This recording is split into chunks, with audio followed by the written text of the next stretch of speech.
조합제 TV 시청자 여러분 안녕하십니까? 잘 주무셨습니까? 2020년 1월 11일 오전 6시 48분입니다. 바깥은 아직 어둑합니다.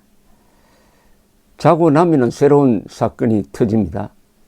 오늘 충격적인 뉴스는 청와대의 울산시장 부정선거 공작 개입 의혹을 수사 중인 검찰이 청와대 안에 있는 자치발전비서관실에 대한 압수수색 영장을 받아서 집행을 하려고 했는데 청와대가 이를 거부했습니다. 제 기억으로는 공무원이 법원이 발부한 압수수색 영장 집행을 정당한 사유 없이 거부한 첫 경험입니다.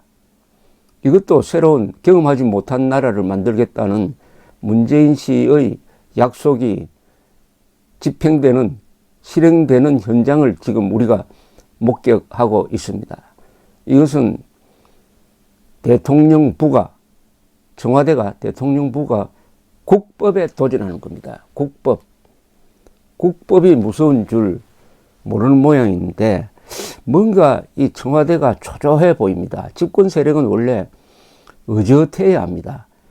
국가를 책임지니까 자신만만해야 합니다. 그리고 무엇보다도 당당해야 합니다. 정직해야 합니다. 완전히 반대입니다. 입만 벌리면 거짓말이고, 입만 벌리면 변명이고, 입만 벌리면은 국민들을 압박하고, 입만 벌리면은 김정은에게는 노예처럼 행동하는 이 문재인 정권은 왜 이렇게 초조할까요? 바로 자기 자신을 알기 때문입니다. 무슨 짓을 하고 있는지를 압니다. 이렇게 하면은 정권이 힘을 잃는다든지 마지막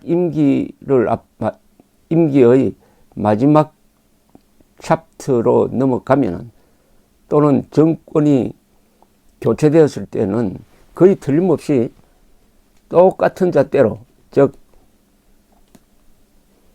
박근혜 대통령에게 그렇게 모질게 했던 방식으로 당할 것이다. 그럼 어떻게 이걸 회피할 것이냐 하는 게 이 사람들의 가장 큰 국정 과제입니다. 어떻게 하면은 감옥에 가지 않을 것이냐, 퇴임 후에 감옥에 가지 않을 장치를 어떻게 만들 것이냐 하는데 사활을 걸고 있다고 봐야 됩니다. 참 불행한 사태입니다. 서울중앙지검 공공수사 2부 부장 김태훈은 10일 오전 10시쯤 청와대에 검사와 수사관을 보내 어제입니다. 압수수색 영장을 집행하려고 했으나 오후 6시 20분쯤 집행 절차를 중단했다고 합니다. 검찰은 균형발전비서관실에서 만든 울산 정책 관련 자료를 확보하려고 했으나 청와대는 법원에서 발부한 영장의 압수할 물건 범위가 특정되지 않았다는 이유로 제출을 거부했다고 합니다. 검찰은 울산시장 선거 개입 사건과 관련하여 대통령 비서실에 자료 임의 제출을 수차례 요구했으나 대부분의 자료를 제출할 수 없다는 통보를 받았고, 이에 따라 영장에 의한 강제 집행을 시도한 겁니다. 검찰 관계자는 대통령 비서실에 대한 영장 집행 과정에서 법원으로부터 발부받은 압수수색 영장과 함께 상세한 목록을 추가로 교부하여 자료 제출을 요청했다면서 영장 집행을 거부할 경우 승낙 거부 의사를 명시한 서면을 제출해 줄 것을 요청했지만 이 또한 전달받지 못했다. 즉 망부관내로 거부를 했다는 겁니다. 거부하려면 정당한 사유가 있어야 되는데 정당한 사유가 없었다는 이야기죠. 압수수색을 더 이상 집행할 수 없어 집행 절차를 중단했고 앞으로 필요한 협의를 진행할 예정이다.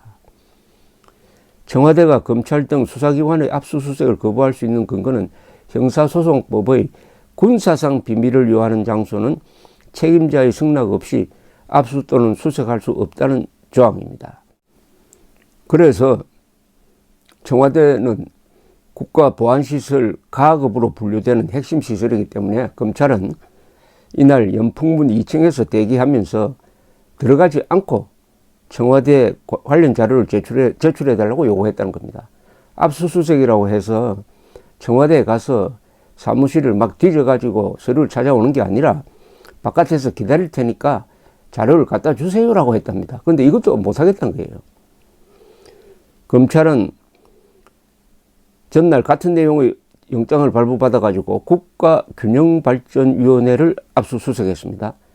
송철호 울산시장은 2017년 말 균형발전이 고문으로 위촉되었고 당시 고문엔 이해찬 더불어민주당 대표와 김두관 민주당 의원, 이정우 전 청와대 정책실장 등이 있었다고 합니다.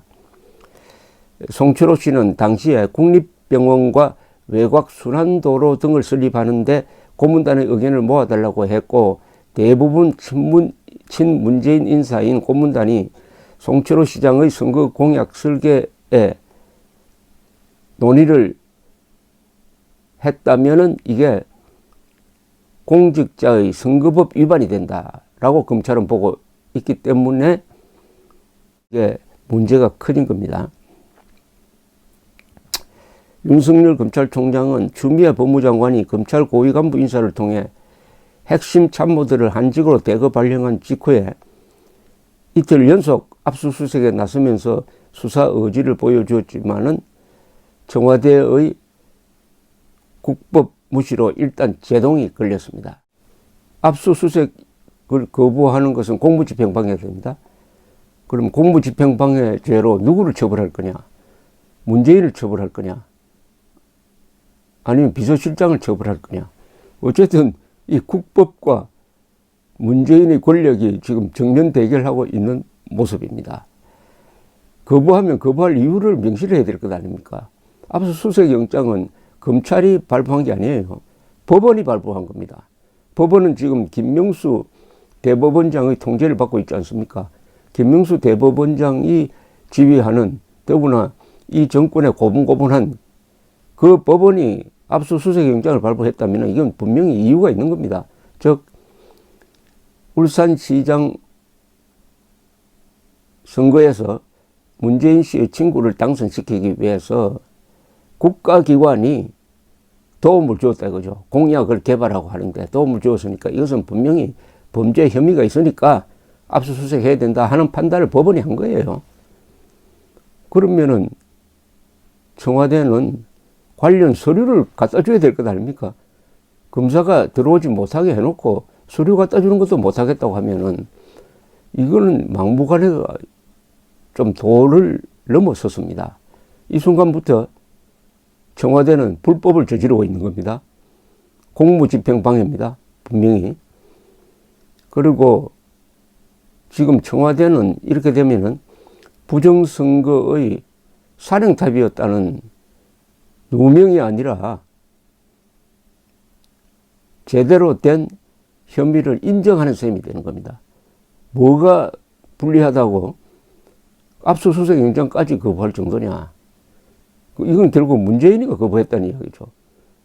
문재인 씨한테 물어보지 않고는 이렇게 할 수 없었겠죠.